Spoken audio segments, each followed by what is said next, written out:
Hello dear students, आज की इस वीडियो में हम पढ़ेंगे महादेवी वर्मा का जीवन परिचय।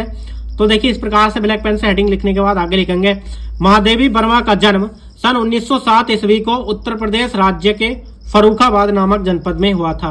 यानी कि महादेवी वर्मा का जो जन्म हुआ था वो 1907 ईस्वी को हुआ था। कहां पर? उत्तर प्रदेश राज्य के फर्रुखाबाद नामक जनपद में हुआ था। ठीक है। इनके पिता का नाम श्री गोविंद प्रसाद वर्मा तथा माता का नाम हेमरानी देवी था। यानी कि इनके पिता का नाम क्या था? श्री गोविंद प्रसाद वर्मा तथा माता का नाम हेमरानी देवी था। आप बोर्ड एग्जाम में इस प्रकार से ब्लैक पेन का यूज करना, जहां पर हमने ग्रीन और रेड पेन का यूज किया है। ठीक है। उसके बाद आगे लिखेंगे इनकी माता परम विदुषी धार्मिक महिला थी। यानी कि जो इनकी माता थी वो एक परम विदुषी धार्मिक महिला थी। इनकी प्रारंभिक शिक्षा इंदौर में और उच्च शिक्षा प्रयाग में हुई। यानी कि जो इनकी प्रारंभिक शिक्षा हुई थी वो इंदौर में हुई और उच्च शिक्षा प्रयाग में यानी कि इलाहाबाद में हुई। ठीक है।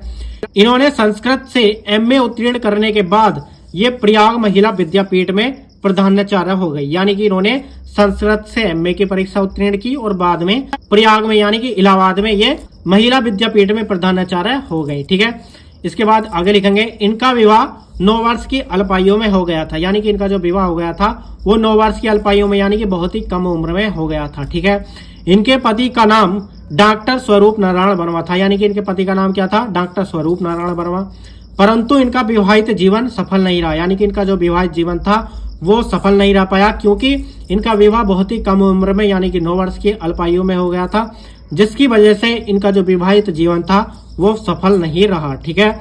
महादेवी जी ने घर पर ही चित्रकला तथा संगीत की शिक्षा प्राप्त की। यानी कि जो महादेवी वर्मा जी ने इन्होंने घर पर रहकर चित्रकला तथा संगीत की शिक्षा प्राप्त की। इन्होंने नारी स्वतंत्रता के लिए संघर्ष किया। यानी कि जो नारी के अधिकार होते हैं उनको अपने अधिकार दिलाने के लिए इन्होंने संघर्ष किया। ठीक है।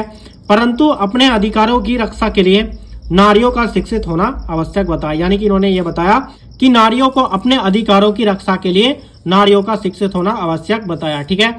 कुछ वर्षों तक ये उत्तर प्रदेश विधान परिषद की मनोनीत सदस्य भी रही। यानी कि ये कुछ वर्षों तक उत्तर प्रदेश विधान परिषद की मनोनीत सदस्य भी रही। भारत के राष्ट्रपति से इन्होंने पद्म भूषण की उपाधि प्राप्त की। यानी कि इन्होंने भारत के राष्ट्रपति से पद्म भूषण की उपाधि प्राप्त की। आप बोर्ड एग्जाम में जो पद्म भूषण है इसको आप ब्लैक पेन से लिखना। ठीक है। उसके बाद आगे और 1983 ईस्वी में यहाँ पर ज्ञानपीठ पुरस्कार से सम्मानित किया गया। यानी कि इनको 1983 ईस्वी में यहाँ पर ज्ञानपीठ पुरस्कार से सम्मानित किया गया। ठीक है। और अंत में आप इस प्रकार से लिखेंगे इनकी मृत्यु को 11 सितंबर 1987 ईस्वी को इस महान कवयित्री का स्वर्गवास हो गया। यानी कि जो इनकी मृत्यु हो गई थी वो 11 सितंबर 1987 ईस्वी को हो गई। ठीक है। उसके बाद देखिए इनकी रचनाएं लिखेंगे। यदि आप बोर्ड एग्जाम में रचनाओं को नहीं लिखते हैं तो आपके नंबर कट जाएंगे। ठीक है। तो देखिए रचना लिखनी अनिवार्य है।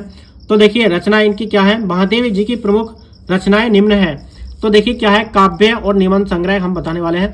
तो देखिए इनके काव्य हैं निहार, रश्मि, नीरजा, सांध्या गीत, दीपशिखा, यामा आदि। यानी कि इनकी जो काव्य है वो है निहार, रश्मि, नीरजा, सांध्या गीत, दीपशिखा, यामा आदि। ठीक है। उसके बाद देखिए निबंध संग्रह है इनके अतीत के चलचित्र, स्मृति की रेखाएं।